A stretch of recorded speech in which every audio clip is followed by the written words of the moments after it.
नमस्कार दोस्तों, नमः शिवाय। जीवन ज्योति चैनल में आप सभी का हार्दिक स्वागत करती हूँ। मैं सपना शुक्ला।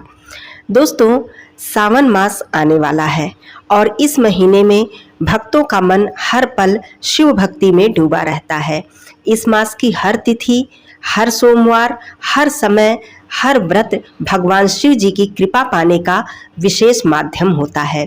चलिए आज की वीडियो में जानते हैं 2025 में सावन मास कब से कब तक है, कौन कौन से व्रत इसमें महत्वपूर्ण है, किस दिन हमें क्या करना चाहिए, शिव पूजा हमें किस तरह करनी चाहिए, व्रत रखने का क्या नियम है, व्रत हम न रखें तो पूजा अर्चन किस प्रकार से करें।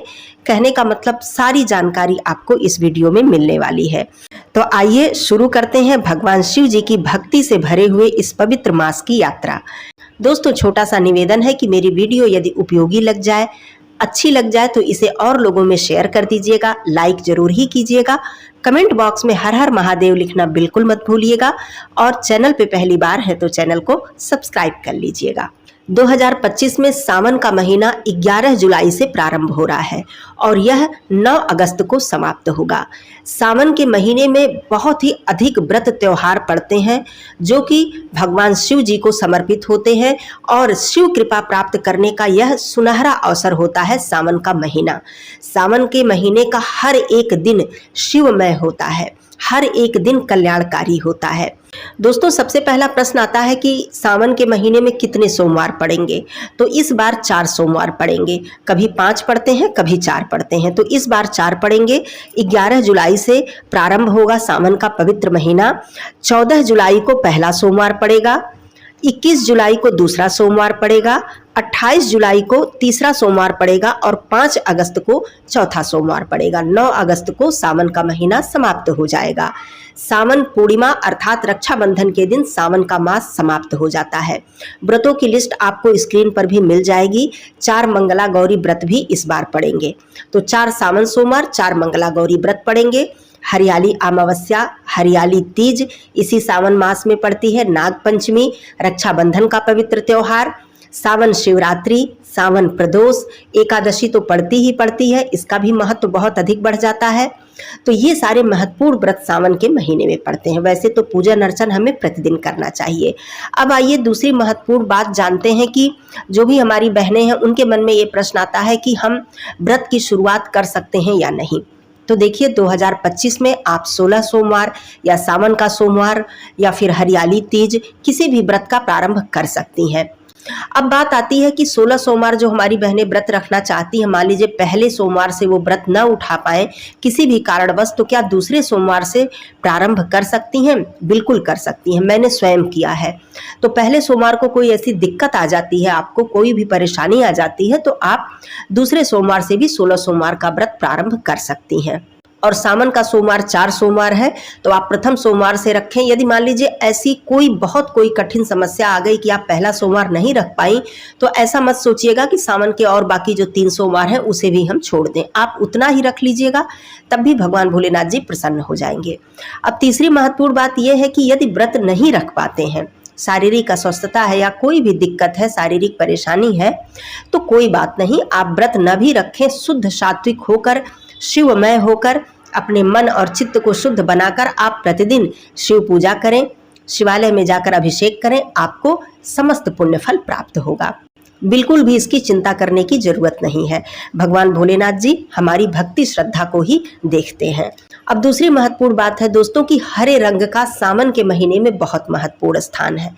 इस समय जो भी महिलाएं हैं, जो सुहागिन स्त्रियां हैं, उन्हें हरे रंग के वस्त्र ज़्यादा से ज़्यादा धारण करने चाहिए, हरी चूड़ियाँ पहननी चाहिए, माँ पार्वती जी को हरे रंग की चूड़ियाँ अर्पित करनी चाहिए। हरे रंग के वस्त्र मतलब साड़ी इत्यादि हो तो आप उन्हें चढ़ा सकती हैं। मतलब कहने का हरे रंग का विशेष महत्व है, क्योंकि ये प्रकृति का जो ये महीना जो है ये प्रकृति से जुड़ा हुआ है। चारों तरफ हरियाली होती है और शिव जी प्रकृति के देवता माने गए हैं। उन्हें भी हरा रंग अत्यंत प्रिय है, जैसे कि बेलपत्र, शमी पत्र, आक के पत्ते, धतूरे के पत्ते, भांग के पत्ते, ये सारी चीजें उन्हें अर्पित की जाती हैं। तो प्रकृति के देवता हैं, तो इसलिए हरा रंग उन्हें अत्यंत ही प्रिय है और सावन में हरे रंग का महत्व इसीलिए अधिक बढ़ जाता है। दूसरी बात, सावन में हम किस तरह पूजन अर्चन करें। तो देखिए, सबसे पहली बात तो पूजा अर्चना जो होती है ये सबका अपना अलग अलग विधान होता है, अलग अलग नियम होता है। लेकिन सावन के महीने में दोस्तों शिव पूजा मतलब शिवलिंग पर अभिषेक करने का सबसे अधिक महत्व बताया गया है।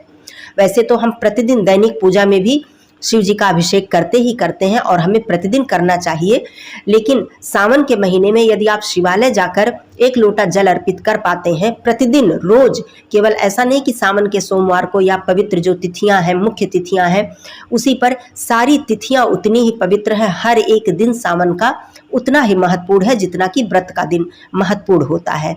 तो आप न व्रत रख पाए, आप सुबह सवेरे उठें, स्नान आदि करें, स्वच्छ वस्त्र धारण करें और जाकर शिवालय में आपके पास पंचामृत हो या फिर गाय का कच्चा दूध हो, गंगा जल हो, साधारण जल हो, आप लेकर जाएं। सामग्री जो भी आपके पास हो आप लेकर जाएं और शिव जी का अभिषेक करें। वहां पर बैठकर मंत्रों का जप कर ले, आरती कर ले, वहां पर बैठकर आप शिव जी का ध्यान करें। इस तरह से आपको व्रत रखने का और पूजन अर्चन का संपूर्ण फल प्राप्त हो जाता है।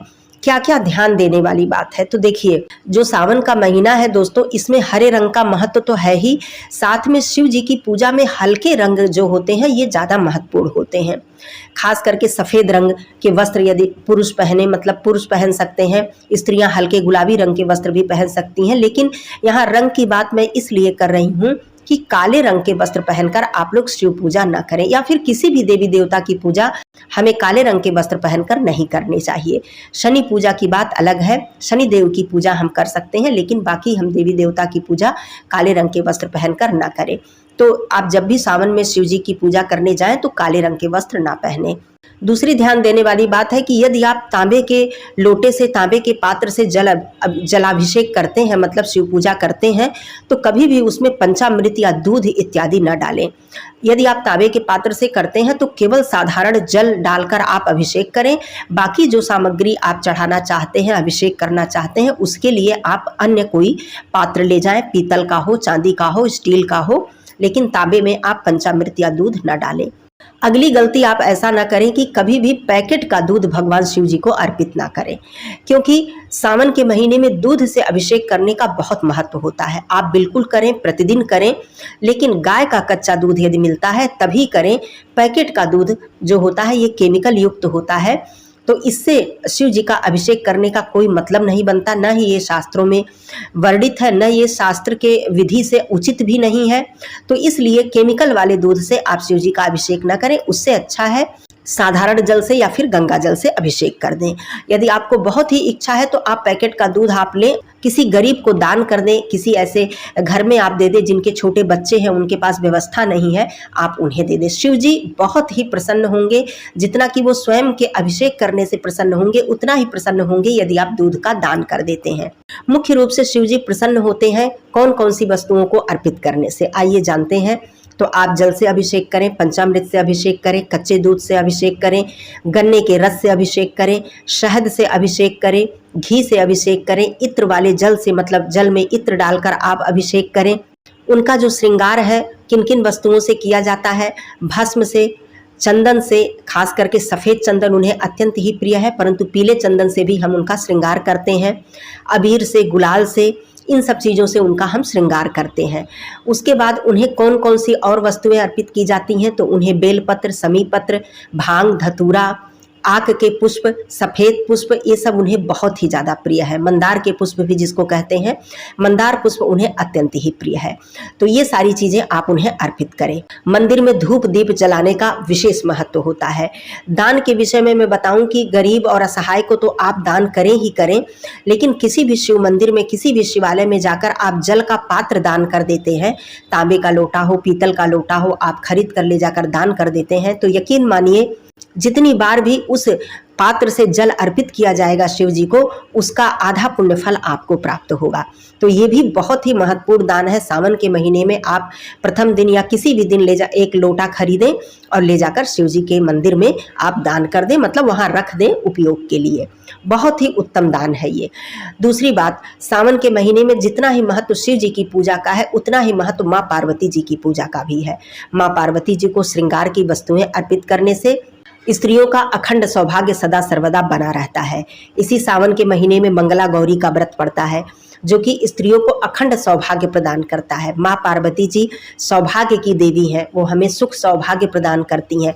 तो जितना ही महत्व भगवान शिव जी की पूजा का है, उतना ही महत्व माता पार्वती जी की पूजा, भगवान गणेश जी की पूजा, कार्तिकेय भगवान की पूजा और नंदी जी की पूजा। मतलब आप जानते ही हैं कि शिव पूजा बिना शिव परिवार के पूजा के पूर्ण होती ही नहीं है।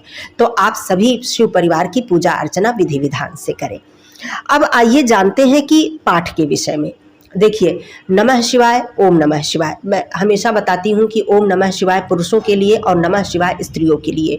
ये तो मंत्र है ही, इसकी शक्ति की तो मतलब कोई वर्णन ही नहीं किया जा सकता। इसकी शक्ति, इसकी महिमा का तो वर्णन करना ही कठिन है। ये तो है ही, लेकिन इसके अलावा सावन मास में कोई ऐसा स्तोत्र है, कोई ऐसी स्तुति है जिसे आप मतलब एक ही स्तुति आप ले लें और उसे पूरे प्रतिदिन आप उस स्तुति को पढ़ें या श्रवण करें, अपनी कोई भी मनोकामना के लिए करें या फिर निष्काम भाव से शिव जी को प्रसन्न करने के लिए करें। यकीन मानिए, अगर कोई भी स्तोत्र या स्तुति आप पूरे सावन मास में प्रतिदिन सुबह और शाम या फिर एक ही समय आप शिव जी के समक्ष करते हैं, निश्चित मानिए आपकी कोई ऐसी मनोकामना नहीं है जो पूर्ण ना हो जाए। इसमें से स्तोत्र और स्तुतियाँ तो बहुत सारी हैं, लेकिन मैं बताती हूँ कुछ, जिसमें कि कुछ स्तुतियाँ ऐसी हैं, कुछ स्तोत्र ऐसे हैं जो अत्यंत ही ज़्यादा प्रभावशाली हैं और शिव जी को शीघ्र ही प्रसन्न करने वाले हैं। महामृत्युंजय मंत्र का आप जब जलाभिषेक करते समय कर सकते हैं, ओम त्र्यंबकम यजामहे, इसको कर सकते हैं। इसके अलावा शिवाष्टक का जो ये पाठ है दोस्तों, इतना मधुर, इतना आनंद देने वाला पाठ है। आप यदि श्रवण करें तब भी अच्छी बात है, पाठ करें तो और भी अच्छी बात है। आप पूरे सावन मास में यदि शिवाष्टक का पाठ कर लेते हैं या फिर वेदसार शिव स्तमन है, फिर शिव रुद्राष्टकम है, शिव तांडव स्तोत्र है, पंचाक्षर स्तोत्र है, द्वादश ज्योतिर्लिंग स्तोत्र है, बहुत ही छोटा सा है।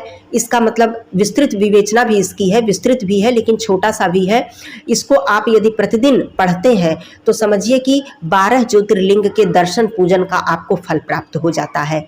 और पंचाक्षर स्तोत्र यदि आप प्रतिदिन पढ़ते हैं तो इससे शिव जी अत्यंत ही प्रसन्न होते हैं। इसके अलावा लिंगाष्टकम है, शिव चालीसा है, शिव सहस्त्र नाम यदि आप पढ़ते हैं पूरे सावन मास में, सहस्त्र नाम नहीं पढ़ पाते हैं तो सहस्त्र नामावली आप पढ़ सकते हैं, ये कुछ आसान होता है। या फिर शिव जी के 108 नाम का ही आप जप कर लेते हैं, ये भी बहुत ही उत्तम है। पार्वती बल्लभ स्तोत्र है, पार्वती पंचक स्तोत्र है, शिव महिम्न स्तोत्र, इसकी महिमा अत्यंत ही बताई गई है शास्त्रों में दोस्तों। शिव महिम्न स्तोत्र का पाठ यदि आप प्रतिदिन करें तो इससे भी उत्तम लाभ की प्राप्ति होगी। अगला है शिव मानस पूजा। तो शिव मानस पूजा, इसकी भी आप इसका श्रवण करें या इसका पाठ करें, इससे भी अत्यंत लाभ की प्राप्ति होगी। ऐसा कोई स्तोत्र मैं इसमें से क्या बताऊं कि इससे कम लाभ होगा या इससे ज़्यादा होगा, ये तो मैं कह ही नहीं सकती।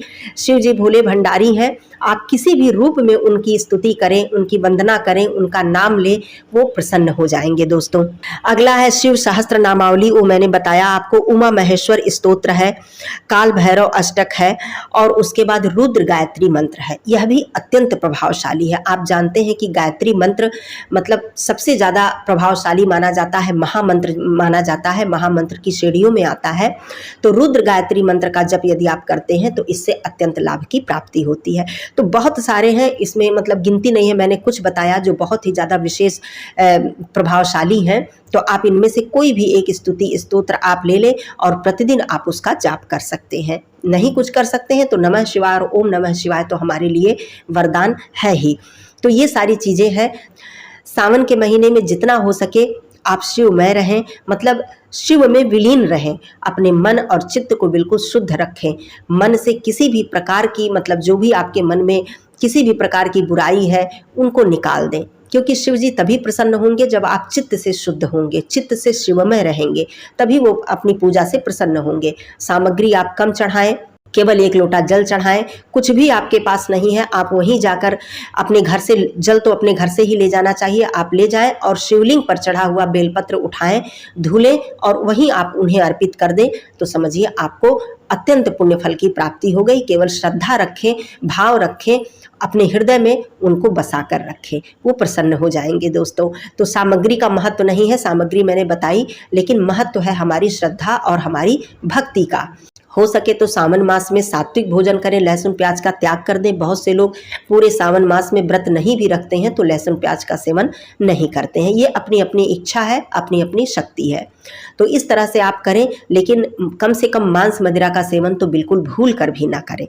तो ये सारी बातों का ध्यान रखते हुए आप शिव पूजा करें, भगवान भोलेनाथ जी को प्रसन्न करें। मेरी यही कामना है मेरे सभी भाई बहनों पर, पूरे शिव परिवार की कृपा सदा सर्वदा बनी रहे। फिर मिलती हूँ अगले वीडियो में, तब तक के लिए धन्यवाद। नमः शिवाय। हर हर महादेव।